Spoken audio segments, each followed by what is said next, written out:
Alamin natin ang pinakabagong update sa pangangampanya ng mga tumatakbong senador ngayong nalalapit na eleksyon. Narito si Carlo de la Peña para sa buong detalye.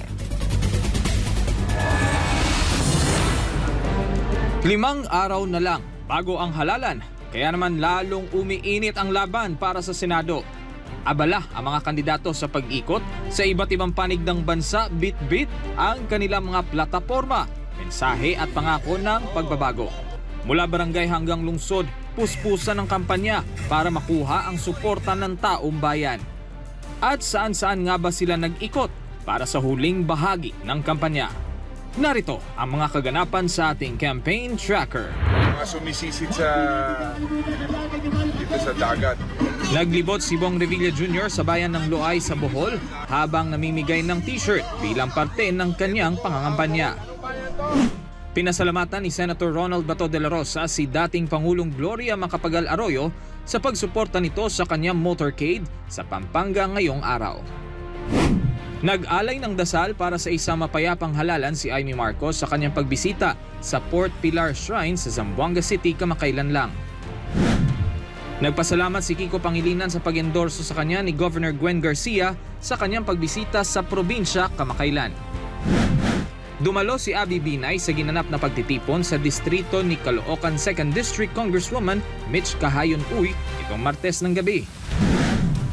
Si Camille Villar nakipag-selfie kina dating Manila Mayor Isko Moreno at Chi Atienza sa kanyang pagdalo sa isinagawang campaign rally ng Team Yormes sa Maynila.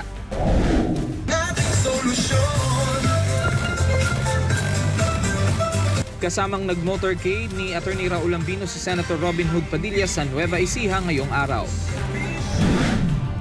Si Atty. Jimmy Bondoc pinasalamatan ang pag-endorso ni Senator Alan Peter Cayetano sa kanyang pagbisita sa Taguig City. Dinagsa ng mga taga-suporta ni Congressman Rodante Marcoleta ang isinagawa niyang Meeting de Avance sa Philippine Arena Martes ng gabi.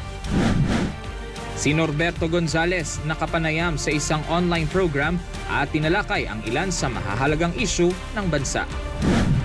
At iyan ang pinakahuling update sa nagpapatuloy na campaign period para sa darating na halalan sa Mayo. Patuloy nating bantayan ang bawat galaw, plataporma at paninindigan ng mga kandidato para mas maging matalino at mapanuri tayo sa pagpili ng ating susunod na mga senador.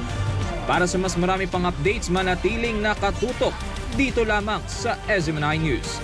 Para sa Diyos at sa Pilipinas kong mahal, Carlo de la Peña, SMNI News.